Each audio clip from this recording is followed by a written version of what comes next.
Good morning, guys. It's David here in Morganton, North Carolina. I hope that you are having a fantastic week. I hope that it is a little bit cooler where you're at than where I'm at. I tell you what, it's turned out to be hot this week here in North Carolina. Just miserably, and it's not even July yet. So anyway, we got a lot of heat to look forward to. I'm going to have to find me some water to go jump into and cool off in the evenings, I tell you what. But anyway, I hope you've been up reading something positive today and looking forward to going out throughout your day and smiling at somebody. But I want to tell you a little story about my life, and we'll see if you get anything out of it. I don't know. Hopefully you will. But, when I was a little kid, I lived in a trailer park. Don't make fun of me. And if you live in a trailer park, I'm not making fun of you, but some of the crazy stuff that we did in the trailer park was just, we'll share some of it in the future, but we won't talk about the other. But when I was little, and I can remember being, 6, 7, 8 years old, there was all these kids in the trailer park. And there was this big fence that ran down the whole side of the trailer park. And off the other side of the fence was a big gully. Everybody in the trailer park, now you got to keep in mind, this was in the 80s, in the early 80s. They would walk over to the fence and they would all throw their trash bags across this fence. We didn't take the trash out. We didn't go to the dump. We didn't live in the city. They didn't come pick our trash up. Everybody walked to the fence, and with a big hurl, they'd all throw their trash bag over this fence, right, into this big gully. And over the years, this had went on for a while. Over the years, that trash had kind of like accumulated and piled up. I couldn't tell you how many years they'd been doing that. And all of us kids, we'd get together and we'd sneak around the top of the fence. And we would go down into this gully, and a lot of our afternoons and our Saturdays, we would spend sifting through other people's garbage. And see what treasures we could find, right? So we would tear open bags, and we would look at broken TVs and appliances. They threw all kinds of stuff over this fence, because like immediately over the fence, it went into the gully. And we would climb through mountains of garbage, and there would be like 6 or 7 of us. And dude, we found some nasty stuff that's just, people throw stuff in the garbage. And then we would find some things. It's hard to recall exactly. Mostly I remember finding, like books. You'd find like a cool little pen every now and then. Just papers. And occasionally you would find something that somebody had thrown away that was cool enough to keep. And we spent these days doing this for a couple years. Several years I lived in that trailer park, and we sifted through that trash on a regular basis. Until finally the neighbor bought the land, dug the trash out, backfilled that hole, and now there's a house over there. So I want to see how that ties into my life today, because as I thought about it, I didn't know any better. Okay, the reason that I was going around the fence and playing in the trash is that I didn't know any better. and neither did the kids that went with me. We all were sifting through someone else's trash looking for a treasure. And we didn't know any better. Nobody told us that there was anything wrong with that. So we blindly would go over into this garbage, and there was sickness and disease and just nothing really to look for because somebody had already thrown it away. But there we were, all in a group, looking for something valuable or some kind of hope, I guess you could say. We all had a hope. The reason that we were there in the garbage, digging through the garbage, is that we had a hope that we would find something cool.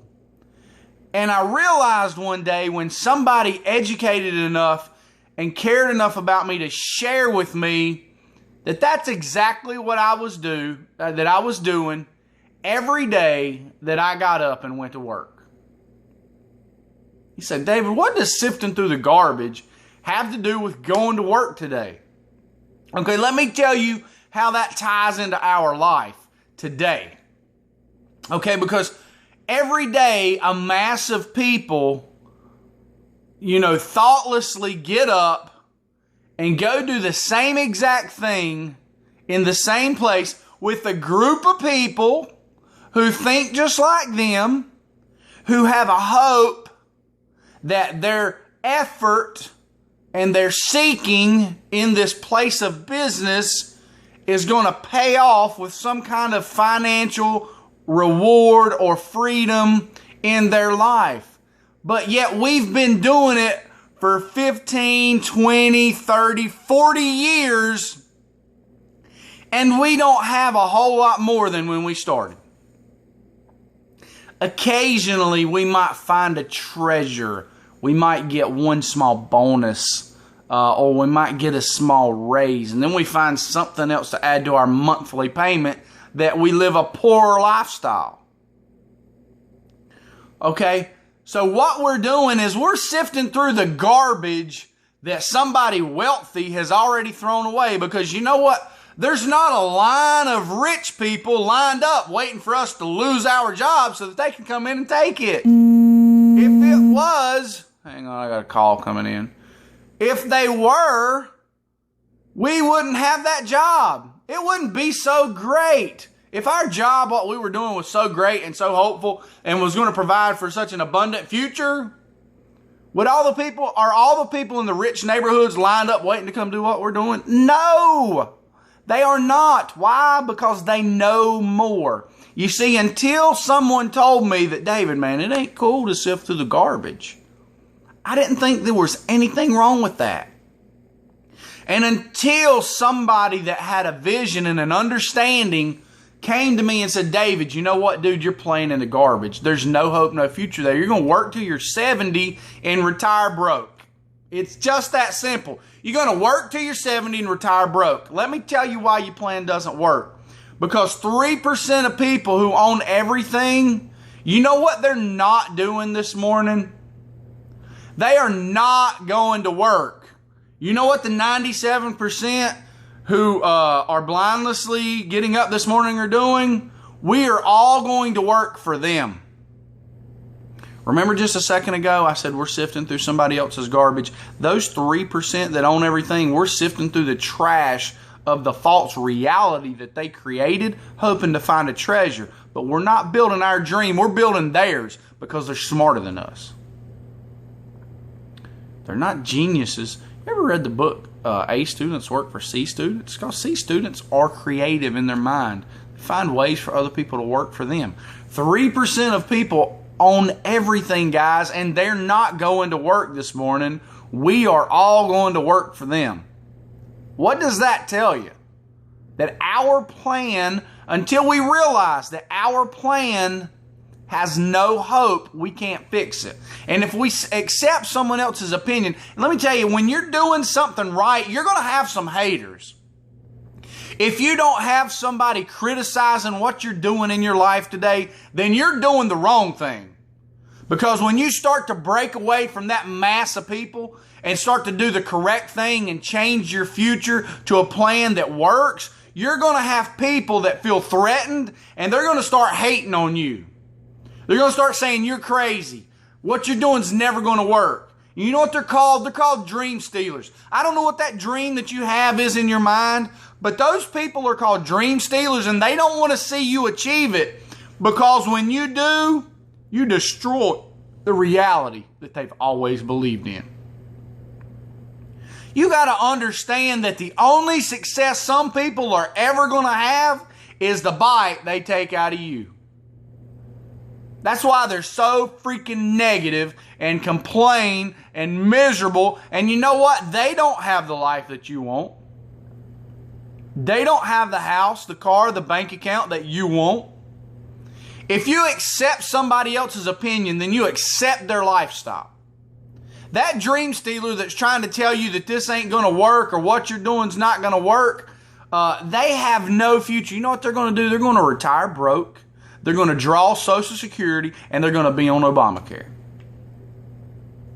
Plain and simple. You know? That's the vision that their plan has. Because they didn't know. Nobody ever shared with them, you know what? There's a better way, and it's not working for somebody else. Okay? I mean, I say this because I want you to have hope today. My whole video today is to let you know that, you know what? I was wrong. I didn't know. I was uneducated. Okay? As a little kid, I sifted through garbage, I was sifting through trash looking for a treasure. And that's exactly what I was doing every day in my life by getting up and going to work for somebody else. I'm telling you my life. I ain't pointing my finger at you. I'm telling you what I did wrong. I want more out of life than that measly job can provide. And I found a way. I found a way. Because somebody cared enough to me to walk up to me and said, David, I think I have something that you may be interested in. I don't know where you're at today. Are you tired of working for somebody else? Are you tired of having a false hope? Something that doesn't pay off? What's the promise at the end of what you're doing? Just think about it. You know, you're God's highest form of creation. God's will for you is to be successful, not to be slaving in that job that you're working in. I mean, if you don't think so, Jeremiah 29:11 says, I know the plans that I have for you and they are good. You know? I mean, come on. That's God's word. That ain't mine. I didn't write that. He did. Think about what you're doing today. I'd love to help you get out of that. As always, it doesn't matter what you desire, aspire, or wish to achieve. All that matters is that you believe, because what the mind can conceive, one can achieve. Don't ever forget that. Stop being afraid. You can do it. You are an amazing person. There's somebody great inside of you just waiting for you to let them out. Have a great day. God bless. Enjoy your Wednesday. Goodbye.